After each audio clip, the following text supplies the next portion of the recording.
Today, Christmas is a time for joy, cheer, laughter, and of course, good old Saint Nick. But just rewind a few hundred years or so, and there are some traditions that if you didn't know any better, you'd think come from Halloween. So grab your eggnog and a Santa hat, because today we're going back in time to talk about the top 10 dark Christmas traditions you should pray don't return. Starting us off at number 10, ghost stories. Growing up, my family always watched A Christmas Carol every year without fail. Now, as much as I loved the movie as a kid, I always remember thinking it was a little weird to have a Christmas story about ghosts haunting an old man. But as it turns out, ghost stories were actually a very normal, if not celebrated part of the season back in the day. During the cold winter months, with nothing but a fire to keep you company, families would pass time by sharing tales of spooks and monsters, and that might be why there are so many dark old folklore creatures that only pop up during the winter solstice. Now listen, I love a scary story as much as the next guy, but for me, I'd rather keep that in the spooky season and just enjoy my hot apple cider in peace. Coming in at number 9, Snapdragon. Who doesn't love a good Christmas game, right? Well, if you are looking to keep your eyebrows, I might suggest not bringing this one back into your rotation. Snapdragon was a family game where you'd stand around a table where a shallow bowl filled with a few dozen raisins or really any other small floating fruit or nut would be placed. But here's where it gets crazy. They would fill the bowl up with brandy and then light it on fire. From there, the actual game started, and the goal was to reach into the bowl of flaming raisins, grab one, and then try to put out the fire by popping it in your mouth. Now, maybe I'm just a wimp, but I have scalded my tongue on hot chocolate that was a little too hot, so I'm not sure I'm built for putting out a literal flaming object. Although I am sure the brandy-soaked fruit tasted great after the flames went down. Coming in at number 8,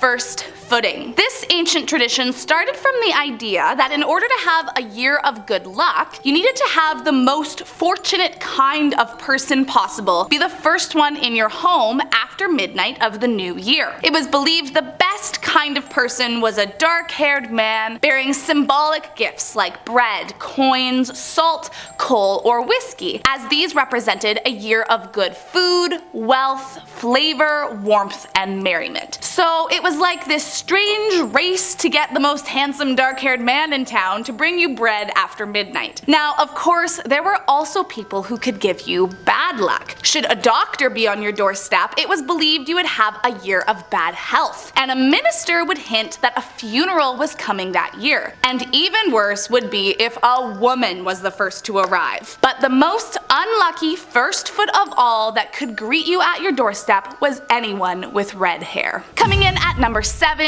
Yule Lads. There is plenty of creepy winter folklore that comes from hundreds of years ago, and one of these tales are the Yule Lads. This legend comes from Iceland, and as the tale goes, Yule Lads would appear during the winter season to make young people's lives excruciatingly difficult. They were made up of 13 different creatures that were said to be descendants of monsters, and each had a unique method for wreaking havoc, like stealing farm animals or traumatizing young people in the darkness. But even worse was their pet cat, whose diet was based solely on young flesh. Unlike other folklore creatures, this cat doesn't care if you're naughty or nice. It will eat whatever is in its way. Allegedly, the tale caused such a ruckus around the season that the government eventually banned parents from telling the tale. Next up at number 6, Mistletoe Pardon. Although it existed through many different cultures' winter holidays years prior, it wasn't until Tudor England when the mistletoe began its long-standing tradition of being a romantic gesture where one kissed beneath it. And although it's kind of hard to imagine it symbolizing anything but that, at one point in time, the York Minster Church in the UK used the festive plant for a special mistletoe service each winter. During the service, criminals of the town could come bringing a sprig of mistletoe and be pardoned for their wrongdoings and receive forgiveness from God and the church. And while the sentiment is,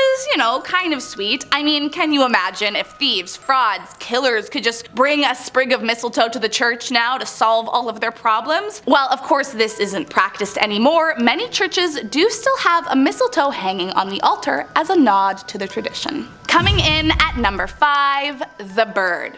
Okay, I I know what you're thinking, the turkey is like the calling card of a modern Christmas. Well, while we kept the tradition of a roasted bird, the way that we serve it to the table for our guests has thankfully changed. During medieval times, kings and queens loved a spectacle. They loved being a little extra. And while I can relate to the enthusiasm, I'm not so much on board with the outcome. It was all the rage at the time to serve the bird looking as if it were still alive. So they would carefully skin the bird, being sure that all the feathers remained, roast it, and then sew the skin back on to really give it that being eaten alive look. The most prestigious bird you could serve was a peacock, as it was very exotic, and once the skin was back on, you could bring the colorful bird to your table almost like a piece of art. While I guess you could say, intrigued by this as an abstract concept, I quite literally never want to see this with my own eyes as long as I live. Coming in at number 4, Kallikantzaroi. It's said that these mischievous little goblins only emerge from their usual home in the center of the earth during the 12 days of Christmas. Often described as black, furry creatures with tusks, horns, and tails, there are actually many different kinds of these troublesome little goblins, each with their own name and traits. The Kallikantzaroi can only ever be seen at night, as they're afraid of the sun and they come trying to wreak havoc. Upon their nightly visits, they will climb into your house either by window or chimney, and then once inside, taunt and terrorize your family until dawn. But luckily, they are not the smartest of demons and won't count to 3, as this number is considered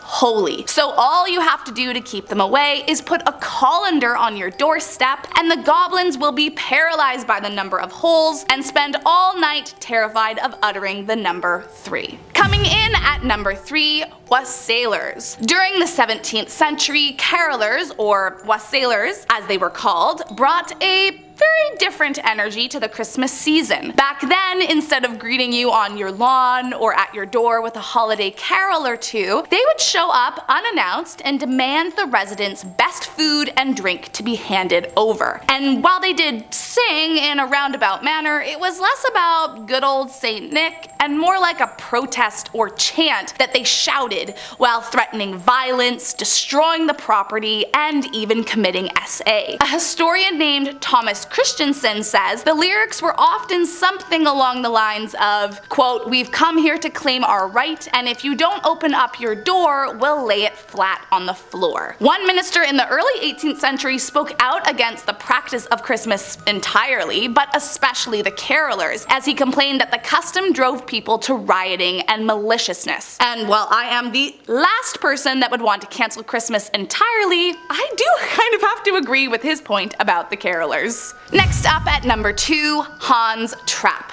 In the eastern corner of France lies a country named Alsace, and unlike other places whose demons often take the form of goats or goblins, their lore is about a scarecrow. As the legend goes, a man named Hans Trapp, who was notorious for his greed and crooked values, used witchcraft to make a deal with the devil and become a very rich man. But after finding out about his pact with Satan, he was excommunicated from the church and ended up losing all of his wealth and status. With nowhere to turn, Hans went to the countryside and disguised himself as a scarecrow so as not to be found out by the town. But after some time, he began to develop a desire for human flesh and lured a young shepherd boy to his death and cooked him over a fire. But before he could take his first bite, God struck him with lightning and Hans died. But the young people of Alsace were told that the ghost of Hans would return during Christmas, roaming the streets looking for a tasty bit of flesh to devour from badly behaved young.